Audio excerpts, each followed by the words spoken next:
Сәлем достар, бүгін Харгосқа, яғни МЦПС-қа бару туралы влог түсірдім. Сол туралы толығымен бөлісетін боламын. Қалай бару керек, қандай өзгерістер орын алған карантиннен кейін барлығы туралы тоқталатын боламын. Сіздер арнаға тіркеліп, лайк басуды ұмытпаңыздар. Яғни подписаться батырмасын басыңыз. Біз Жаркенттен осы Харгосқа дейін 1000 теңгемен бардық таксимен.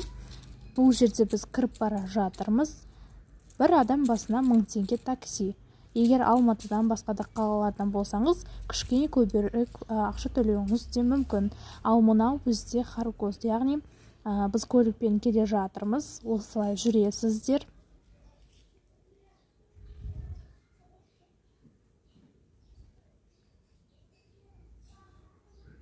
Осындай айналмалы жолдар бар. Осылар арқылы өтесіздер.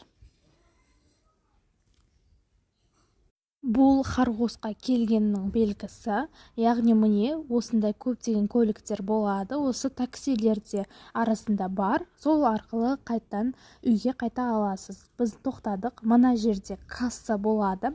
Машинадан түскеннен кейін кассаға барып, құны 3000 теңгеге билет аласыз. Билет алып ішке қарай кіресіз. Осындай очередьте 4 түрлі есік болады. Сол төртеуі бірдей ғана. Сосын сол жерден очередь бойынша кіріп, сізді жіберген соң билетіңізді міндетті түрде удостоверениемен бірге қарайды. Сосын по очереди өткен кезде сіз видеокамераға қарап, удостоверение билетіңізді тексересіз. Сізді компьютерге енгізгеннен кейін осындай автобусқа жолдама береді. Автобусқа барып отырасыз. Мынау бізде жол осындай бір 15-20 минутта МЦПС-ке жетіп барасыз. Жалпы Джен Ху деген біз торговый центрге кірдік. Одан бөлек Золотой порт және де Юнле деген екі түрлі торговый центр бар екен. Бірақ Золотой порт пен Джунхэ екеуі бір жерде орналасқан, жақын, ал Юнле деген кішкене алысырақ. Ол кезде сіз автобуспен түспей ары қарай бару керексіз. Бірақ Джунхэде өте көп деген выборлар бар, именно киімдерге. Сол жерден алсаңыз болады. Және де желательно баламен кіргенде өзіңіздің қасыңызға алып алыңыз баланы. Өйткені сізді видеокамерадан тексеріп удостоверениені қарап жатқанда, компьютерге тіркегенде балаңызды бірге, егер 16 жасқа толмаған болса, удостоверение жоқ болса, бірге сізбен қосып түсіреді. Әжесімен немесе атасымен кірсе, міндетті түрде ол баланың ата-анасы керек болады екен. Осындай жағдайлар көп болды. Ол деген өте көп уақытты алады. Ол үшін басшылықпен сөйлесіп, сөйту керек, жұмысы көп. Ал мынау бізде МЦПС-ке барар жол. Автобуспен жүрген кезде МЦПС-ке барар жолда сізді екі жерде жалпы автобусты тоқтатып, бәрінің билеті мен удостоверениесін қарап шығады. Сәйкес келе ма, ешқандай бір бұзушылық жоқ па деген сияқты екі рет сізді тексереді. Сондықтан билетіңіз бен удостоверениеңізді ешқайда салмай, міндетті түрде қолыңызда ұстаңыз. Сосын қайтар кезде де міндетті түрде керек. Сіздікі ма, емес па, сіз қашып жатқан жоқсыз ба деген сияқты барлығын тексеріп, қайтар жолда да автобуста екі рет тексереді. Сосын барған соң товар алу үшін де қайттан тексереді. Барған соң сумкаңыз бар ма, затыңыз бар ма, оны товар өткізетін жерінен өткізіп алғаннан кейін осындай Қытайға кіресіз, яғни МЦПС-ке келдіңіз деген сөз. Пешеходтан өтесіз, светофорға қарайсыз. Енді бірінші здание бұл бізде Джунхэ. Джунхэде көбінесе киімдерге және де үйге керекті посудаларға, барлық аяқ киім, шляпа, іш киім, барлық сумкаға выбор көп. Золотой портта көбінесе үйге арналған жабдықтар, сосын велосипед, әртүрлі самокат деген сияқты заттар болады дейді. Біз бірінші Джунхэның бірінші этажында жүрміз. Осындай өте көптеген киімдерге выборлар бар екен. Көбінесе қыздарға арналған шалбарлардың түрлері көп, көйлектер бар, іш киімдер өте көп, барлық жері почти іш киім сатады. Сосын барлығын алып болғаннан кейін біз екінші этажға эскалатор арқылы көтерілесіз. Міне біз көтеріліп келе жатырмыз. бірінші этажына көтерілдік. Бұл жерде көбінесе двойкалар, ер кісілердің, әйел кісілердің бижутериялар, одан кейін көбінесе ветровка, әртүрлі шубалардың выборы өте көп. Подписация батырмасын басуды ұмытпаңыздар, және де достар, қандай заттар қанша теңге тұратынына видеоның соңына барлығына обзор жасадым. Міне көріп тұрғандарыңыздай киімдер 1000 теңгеден басталады, одан қарай жоғары көтеріледі бағалары. Өте күшті сапалы киімдерді алып қалуға болады. Носкилер өте арзан, бір штугын 100 теңге, ал 10 талы 1000 теңгеге аласыз. Және де шарфтардың әртүрлі басқа тағатын орамалы шляпалардың түрлері өте көп. Екінші этажында осындай выборларда бар. Сұрақтарыңыз болса комментарийге жазыңыздар. Енді барлық товарды алып, біз үйге қайтып бара жатырмыз. Міне осындай жолмен. Бұл кезде біз қайттан автобусқа отыру үшін осындай жерден өту керек екенбіз. Міне бұл Джунхэнің бері жағы, яғни сіз алға қарай жүріп керексіз шыққаннан кейін.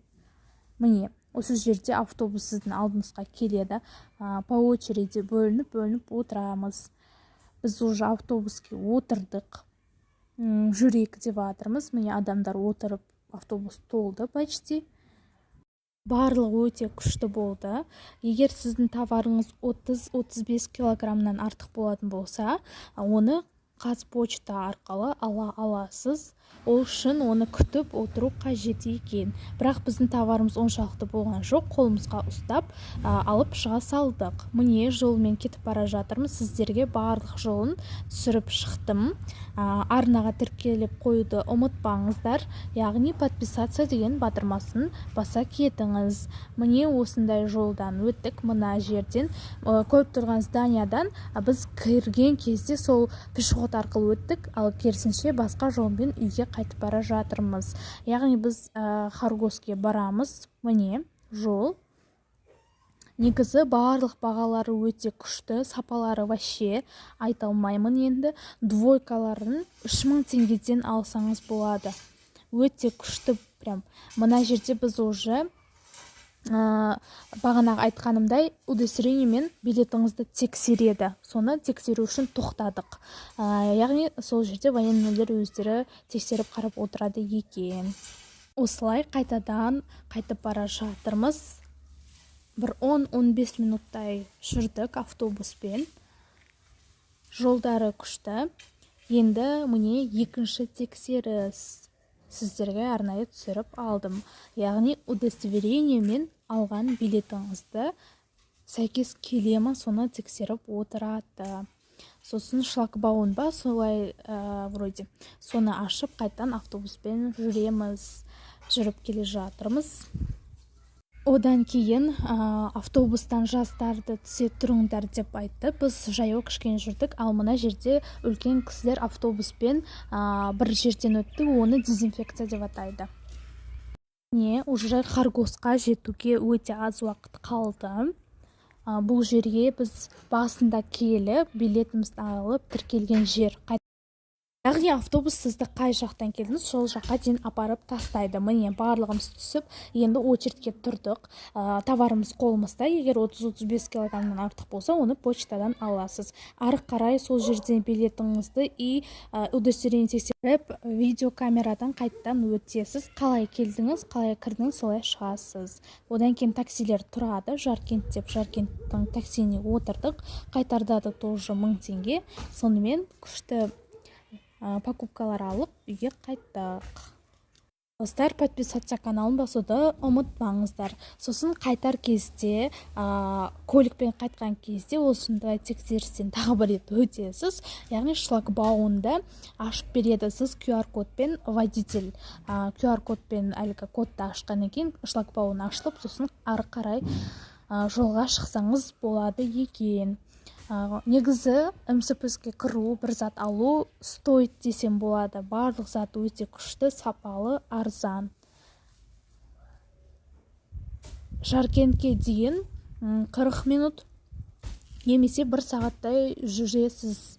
Ол машинаға, водительге байланысты. Біз 40 минут, 50 минутта келдік. МСПСке кіргенде өте шустрая және де очередіңізді бермейтіндей болғаныңыз жөн екен. Ал енді сіздерге обзор жасайын, бағалары қанша екенін. 4 түрлі браслет 500 теңге. Сырға 1000 теңге. Резинкалардың түрлері 50 теңгеден. Сырғалар 300 теңге, 100 теңге әр түрлі сапасына қарай болып жатыр. Өте күшті, әдемі, сапалы. Келесі бізде осындай цепочка. Бұл бізде ұмытпасам 1000 теңге немесе 500 теңге. Екі түрлі осындай үсті астындағы двойной цепочка екен. Өте күшті тұрады. Любой киіммен киюге, үйлесуге өте күшті. Болкалары 1000 теңгеден. Өте күшті, сапасы прям материал вообще ауа өтеді, өте күшті, өте көп деген кофталар, выборлар, двойкалар, ер кісілерге арналған двойкалар 3000 теңгеден басталады. Футболкалар 2000, 1000 теңгеден, 5 түрлі следиктер 1000 теңгеден, кофта, қыздарға арналған әр түрлі кофталар, носкилер 1000 теңге онталы, значит біреуі 100 теңге. Сумкалар, кашлюктер 600 теңгеден басталады. Көйлектердің түрлері, мен мына жасыл көйлекті 3800-ге алдым. Кепкалар 1000 теңгеден, шляпа деген 1000 теңге. Выбор өте көп. Каналыма тіркеліп алыңыздар, пайдалы видеолар өте көп. Подписаться батырмасын баса кетіңіз.